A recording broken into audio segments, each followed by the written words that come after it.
The night everything changed for me started with nothing more than a misunderstanding. I wasn't planning on meeting anyone new, much less finding a connection that would challenge everything I thought I knew about loyalty, love, and forgiveness. My name is Rachel Moore, I'm 34, and until last summer I believed my marriage to Ethan was steady, even if it had become a little quiet. We had been together for 9 years, long enough to finish each other's sentences and fall into habits that felt as permanent as the walls of our house. Ethan worked in finance, and I was a high school guidance counselor. We didn't fight, but we didn't laugh much anymore either. Life was practical, predictable, safe. That changed when I attended a district-wide education conference in Denver, one of those events where hundreds of teachers, counselors, and administrators swarm through hotel hallways carrying coffee cups and tote bags. My friend and coworker Jenna was supposed to share a room with me, but her son got sick the day before the trip, and she had to stay home. The hotel was booked solid, and by the time I arrived, every room within 5 miles was taken. I told the front desk I'd sleep in a lobby chair if I had to.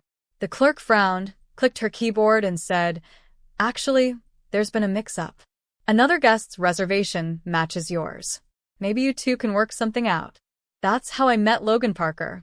He was standing near the elevator, a tall man in his late 30s wearing a blue button-down shirt and the kind of easy smile that made people instantly comfortable. When the clerk explained the situation, that we both had been accidentally booked for the same double room, he turned to me and said, "I'm fine sharing if you are. 2 beds, right? I promise I don't snore too loud." I laughed, though part of me hesitated. The sensible part of me wanted to find another hotel, but exhaustion won. "All right," I said. "As long as we draw a pillow line down the middle, if you start talking in your sleep." We both chuckled, and that's how the most unexpected night of my life began. The room was ordinary, 2 queen beds, neutral walls, the hum of an air conditioner that never shut off. We each unpacked our things, politely staying on opposite sides. He was in Denver for a leadership seminar. He managed a community outreach program in Seattle that helped young adults find jobs. I remember thinking that sounded noble. As we talked, I realized he listened in a way Ethan hadn't in years. He wasn't waiting to speak, just absorbing every word. It felt rare, even intoxicating, to be heard like that. By midnight, our conversation drifted from casual to personal. We shared stories about our work, our fears, our families. He told me about his divorce 2 years earlier. Amicable, he said, but painful all the same. I told him about Ethan, about how marriage could feel like living with a roommate you deeply respected but no longer really knew. When the rain began tapping against the window, we both looked up, realizing hours had slipped away. It felt like we'd known each other far longer than one evening. We said goodnight, turned off the lamps, and lay in our separate beds. For a while, I couldn't sleep. I could hear him breathing softly, steady, like a metronome that kept time with my own heartbeat. I told myself it was just conversation, harmless connection. But deep down, I knew something had shifted. I felt alive in a way I hadn't for years. At 2 a.m., thunder cracked so loudly, it jolted me upright. The lightning flashed through the curtains, and before I could even think, Logan asked quietly, "You okay?" I whispered, "Yeah, just startled." He laughed lightly. "It's just a storm.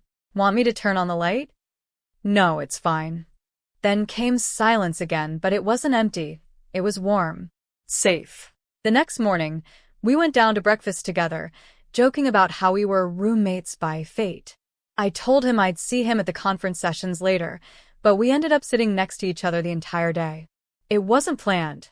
It just happened.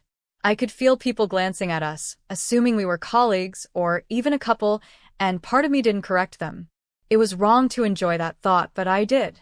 That evening, a group of attendees invited us out to dinner. Afterward, we walked back to the hotel through the cool city air, talking about everything, childhood dreams, favorite books, the strange loneliness of adulthood. He said, "It's crazy how 2 strangers can meet by accident and feel like they've known each other forever." I smiled but stayed quiet. I didn't trust myself to answer without revealing too much. When we got back, the hotel staff had fixed the booking issue. They offered me a different room, and for a moment, I thought I should take it. It would have been the logical choice. But when Logan said softly, "Well, I guess our roommate adventure's over," something in his voice made my heart twist. I told the clerk I was fine staying one more night. That night, the silence stretched between us again, thick with something unspoken. I felt the weight of every decision, every glance. I thought of Ethan back home, of the quiet dinners and tired smiles. I wasn't unhappy with him, just unseen. But what was I doing now? Searching for validation from someone I barely knew? At some point, I drifted asleep, only to wake up shivering because the air conditioner had gone into overdrive. Without thinking, I grabbed the extra blanket from the chair near Logan's bed. He stirred slightly and asked, half asleep, "Cold?" "Yeah, a little." "Come here, it's warmer over here," he said, his voice thick with sleep. I hesitated, then laughed nervously. That's the kind of thing that starts rumors. Good thing no one's here to start one. His tone wasn't suggestive, it was gentle, almost teasing. But in that sleepy moment, I felt my guard slip. I sat on the edge of his bed, meaning to talk, meaning to say goodbye properly before the conference ended the next day. Instead, we sat there for a long time in the quiet. Our shoulders brushed, and my heart thudded so loud I was sure he could hear it. He looked at me and said softly, "Rachel, you don't deserve to feel invisible." The words undid me. Tears filled my eyes before I could stop them. I whispered, "I didn't plan any of this." "I know," he said. "Me neither." Back home, Ethan noticed something different in me almost immediately. He asked how the conference was and I said, "Good." Eye-opening. That night, I sat beside him on the couch, really looked at him for the first time in a while, and asked, "Do you think we're happy?" He seemed startled, but honest. "I think we could be happier. Maybe we just forgot how to try." We'd grown distant. He listened, and for the first time in years, I saw tears in his eyes. Over the following months, things changed. Slowly, awkwardly, but genuinely. We went to counseling. We started small coffee dates on Saturdays, walks after dinner. It wasn't perfect, but it was real. I never told him about Logan, not the full story, anyway. Some parts weren't about betrayal. They were about realization. I didn't need to confess that another man had reminded me I was alive. What mattered was that I used that realization to rebuild what I already had. A year later, I got an unexpected message on LinkedIn.